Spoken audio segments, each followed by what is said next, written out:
Well, welcome. I hope you're all having a fantastic day, and I appreciate you taking time to join us here. And we aim to deliver some value. I know that your time as lawyers billing in those 6-minute increments, every minute counts. So we want to maximize the value that you get out of this. And you will be glad you joined us. Today, we're going to be talking with Dr. Pamela Ellis. And Pamela, it is so great to have you here. Thank you, Cindy. It is so great to be here. I am excited to talk with you today. Yeah, likewise. And for those of you who don't know her, Dr. Ellis is a CEO, a consultant, an award-winning educator, a best-selling author. She's an expert in workplace communications and leadership. And that's something we don't often spend enough time on, I think, in our practices of law. And it affects us not only professionally, but personally as well. So go get a pad and pen and get yourselves ready to get some golden gems here today that will help you be able to practice more on purpose. So why don't you start by telling us, Pamela, a little bit about yourself and why you believe that effective communications are such a key to a healthy workplace? Yes, Cindy, I am excited to share that with you. And yes, absolutely. Well, one of the things that, I'll start out by sharing for sure is just that I have been doing this work for a number of years now, and I grew up in a multi-generational home. And that meant that my parents were part of the greatest generation. Yeah, My siblings were part of the boomers as well as the silent generation. yeah, And I am Gen X, yeah, and my nieces and nephews were millennials. And so just to have so many in growing up in one home meant wow, that communication was just key for us in terms of how we all connected with one another.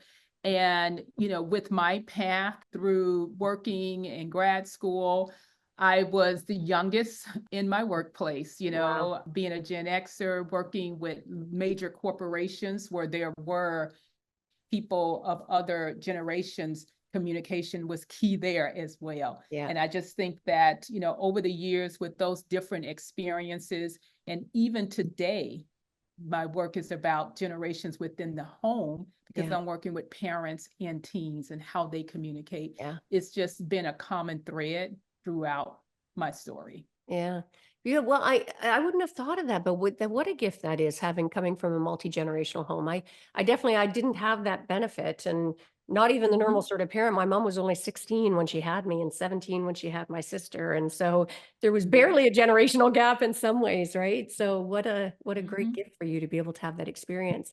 Now, one of the Yeah. things lawyers, I think, often fall into the trap of doing, I quipped at the beginning Mhm. about that 6-minute billing increments, but the entire conditioning around the practice of law is this to-do mindset. Every minute has to matter.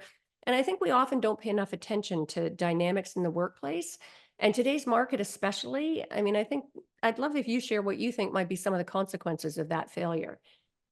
Oh, absolutely. I think one of the biggest consequences is turnover. Yeah. And oftentimes, that is huge because not only does it, take time and expenses to attract talent, Yeah. and, when they leave the organization to replace them is so Yeah. high. uh, And I know that that's, at least in the tens of thousands for, replacing, a paralegal or Yeah. someone else or another attorney, in your firm, Yeah. maybe a junior attorney who's coming in fresh out of law school that's starting an associate. So that's, expensive. The cost of replacement could be anywhere up to 100,000. And so that's where it makes it really important to communicate well Yeah. and to take that into consideration. Yeah, and the costs are high, right? Across the board. I mean, Mhm. I've heard numbers as high as 300%. Some of the recent statistics Yeah, suggesting that replacement value of somebody. I mean, that's for somebody, for lawyers, if you're all worried about the bottom right, line, maybe one way to protect the bottom line is to spend a little bit more time thinking about communication. And especially even at the higher levels, not just those junior the lawyers, higher levels. partners, Yeah. women in Mhm. particular, leaving the Right, profession in droves, right, right? So, now, do right. you have any tips, if you will, on some effective communication practices that might better serve lawyers in their practice and beyond? Absolutely, absolutely. I think it starts with knowing what that, employee values as far as, how they want to communicate with you. And so, for example, some value transparency. So that means that it's going to be, talking in an open way, Yeah. not worried about what the optics may be in Yeah. terms of that, but doing it in a transparent way. Yeah. And, sometimes it's doing it, communicating regularly. Yeah. That's what someone values. And so just understanding that first, and also thinking about the modes of communication.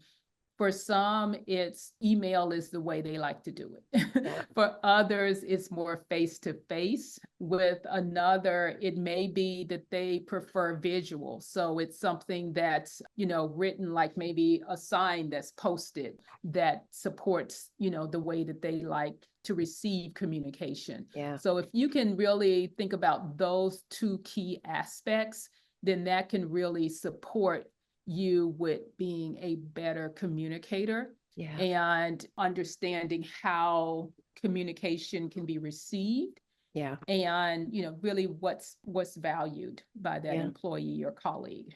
Yeah.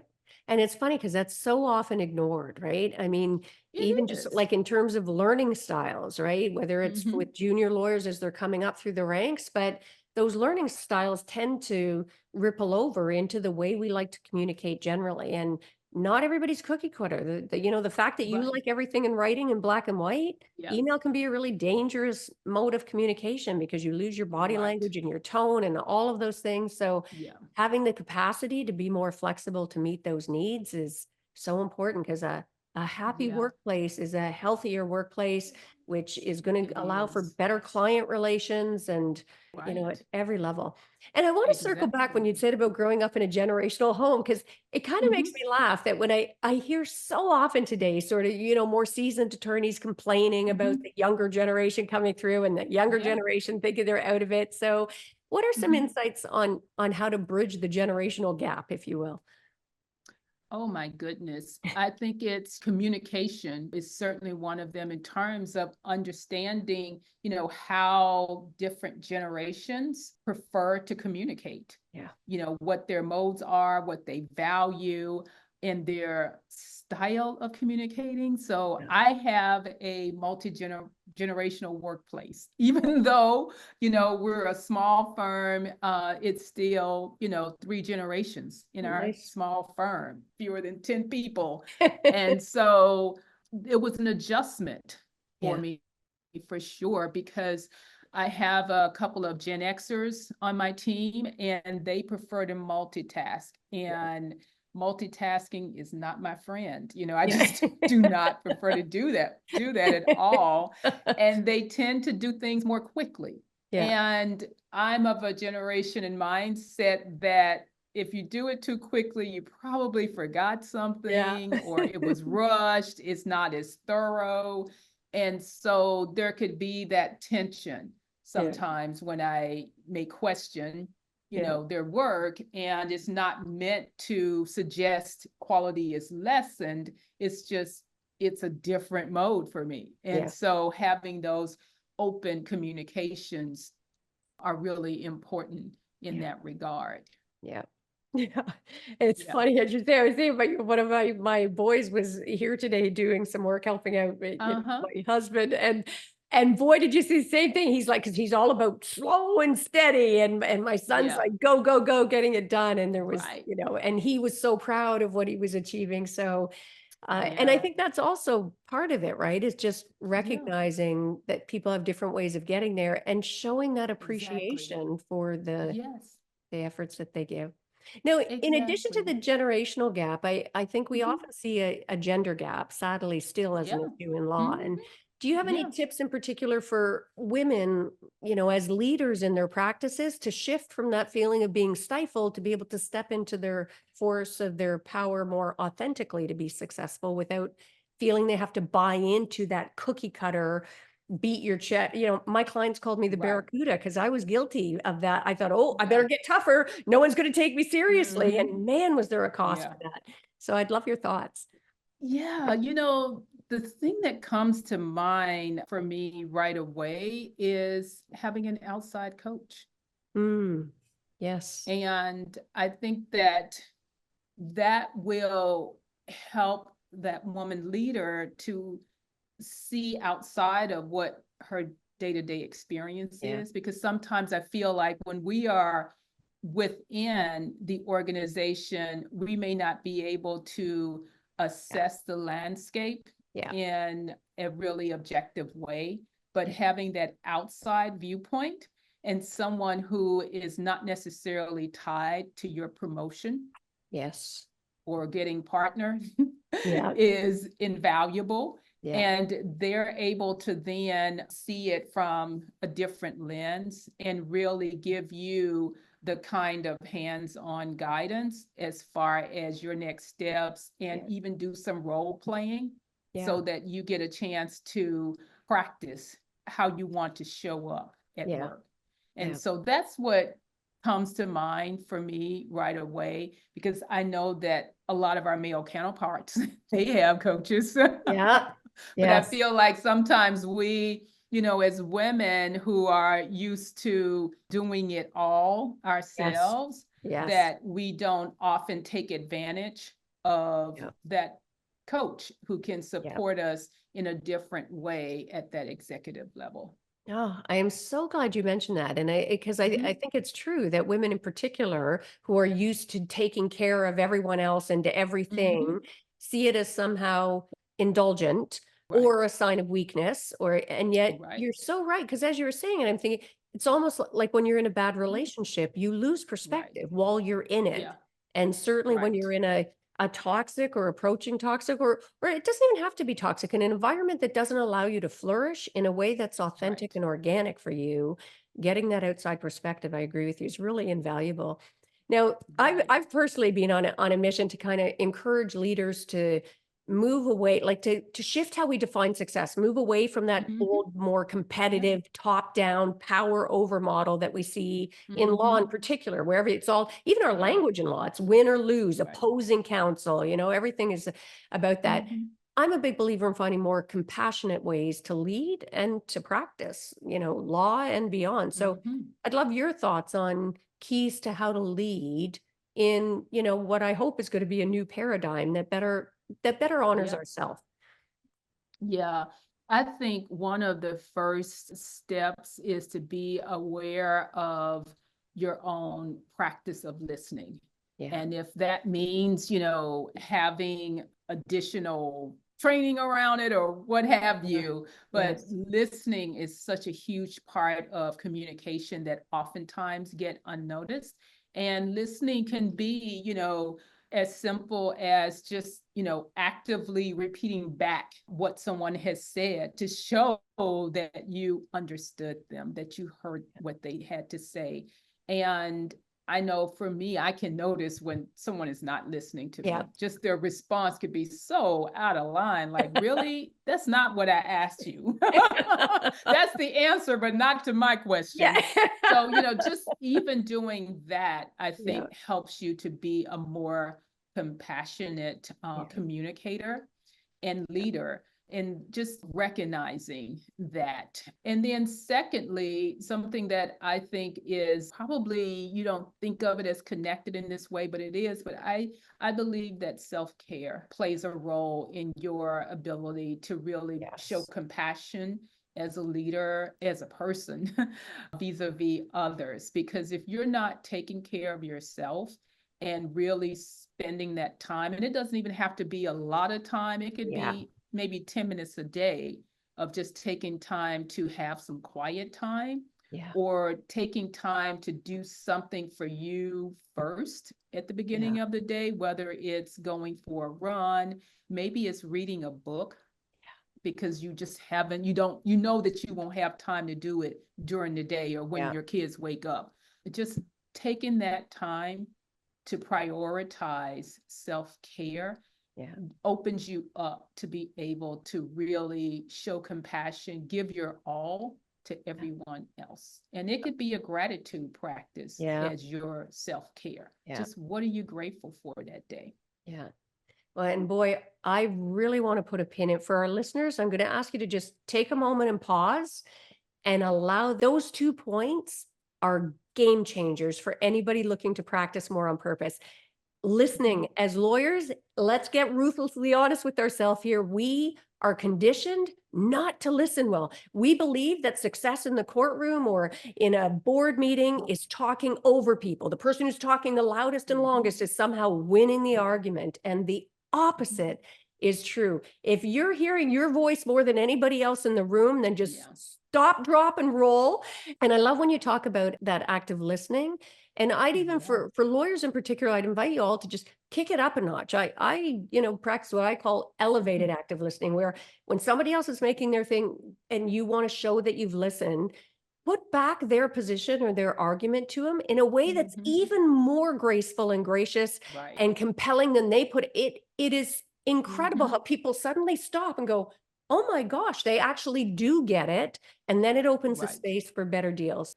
Oh, Cindy, what I was just thinking about when you said that, excuse me, is listening in email as well. I don't know if I can count the number of times I've written an email, even if it's a short email. Yes.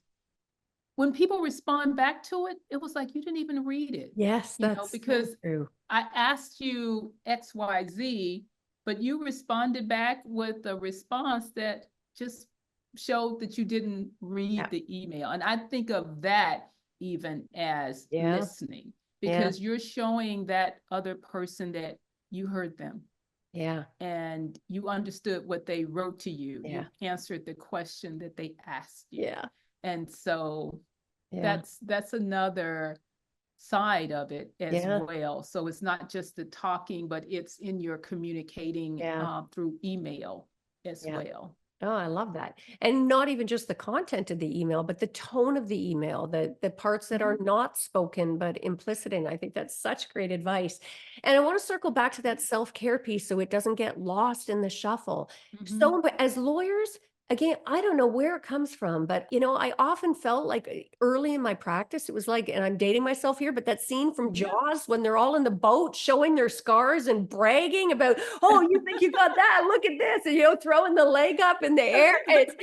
I mean, it is not a badge of honor to be working more hours than anybody at your firm or missing Right. Thanksgiving dinner or not being able to spend time with your loved ones. So give Right. yourself, for the love of goodness, the space and grace to be able to Yeah. show up as a better version of yourself. And on that, that sort Mhm. of flows into this work-life balance. We hear Yeah. about it so much today.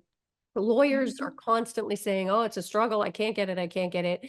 Any tips for how to live into balance, right? It's not like some esoteric Yeah. state you'll magically achieve, but to be actively living into balance and avoiding burnout. Oh my goodness. First off, would say that, self-care comes in different forms. And I think that one of the things that we often think about with self-care is maybe we think it's going to get our nails done or going to get a retreat for a full day. Yeah. And we don't have that kind of time Yeah. often. And so it just keeps getting pushed aside. Yeah. And when you think of self-care, think of it in bites. And I think that that makes it a lot more doable Mhm. in terms of being in balance. Yeah. And so, balance for me is not about just 50-50 everything, because it doesn't Yeah. always work that Yes. way, but it's Yeah. about integrating those life matters that are important to me. So, like, one of the forms of self-care for me is environmental self-care. Yeah. And so I buy flowers every week and just Mm, have them on my nice. desk. And Yes. so that's a way that I can see that beauty Yeah. every day. Yeah. And so I think that that's one thing. The other thing is knowing when you have your energy Yeah. and being in tune with that in terms of your work. And that, I think, helps with just not always feeling drained. Yeah. And I know for me, I need 7 hours at least of Yeah. sleep. And I do need to have a running routine as Yeah. well. And I can run in the afternoons or evenings, but that really doesn't work for me because everything else will be interrupting that Yeah. or distraction. So for me, it's 5:30. Yeah. That's the time I have energy. That's the time that I'm awake anyway. Yeah. And to do a quick run, it's going to accelerate everything else I do that day. Yeah. And so I just believe in finding those moments and pockets where you can be in balance, where you Yeah. can integrate those forms of self-care, because you know the work is going to happen. You're going Yeah. to go to work from 9 till, Yeah. 6, but what can you do in those other times as Yeah. well to fill in time for you? Mm, And that's what I think supports you with being in balance. nice. And man, that really resonates with me. And I'm sure it does for our listeners because Mhm. the way you describe it, that's achievable, right? I mean, it doesn't, I think Yeah, so often people talk about balance. And as you say, it's this monstrous thing that just seems overwhelming. But 10 yeah, minutes, find a little pocket. I think that's such great advice and that baby steps yeah. to start getting into the practice of finding some balance. Now, And we it could talked, be simple yeah, things like yeah, journaling. yeah, That's so therapeutic, yeah, just to journal for about 10 minutes, and maybe yeah. it's writing down what you're grateful for. Yes. Yeah.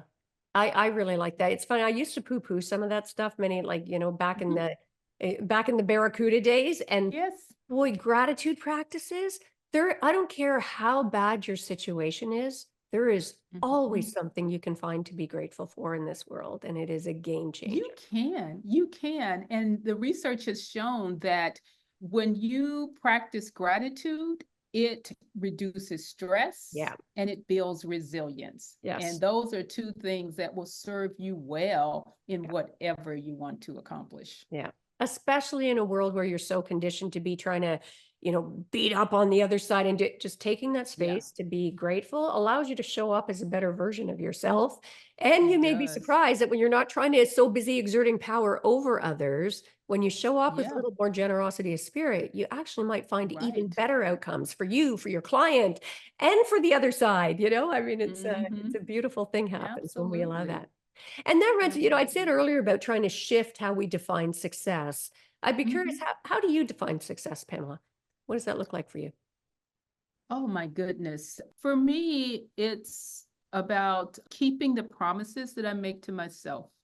Yeah. Mm, And that's that's nice. huge.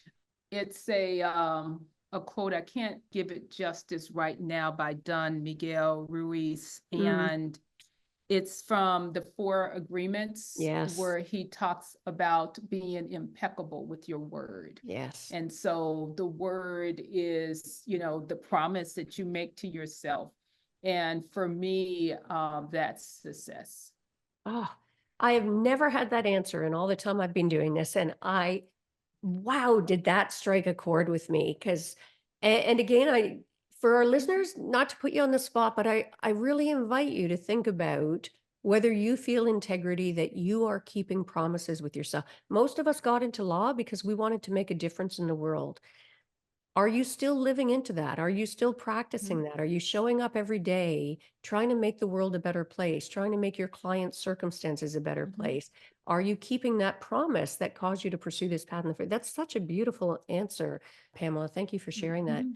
And I normally like to Absolutely. end by asking, what's one of the greatest mindset shifts you've had in your life? That's already a beautiful golden nugget Mhm. you've given us. So I'll give Yeah. you a get out of jail free pass Yeah. if you want it. But if you have any other Yeah. mindset shifts, I'd love Oh, if you could share yeah. it. The biggest mindset shift for me was how my identity influences everything else in terms of my behavior, Mm, the actions that I take, and the way that I see the world in many ways.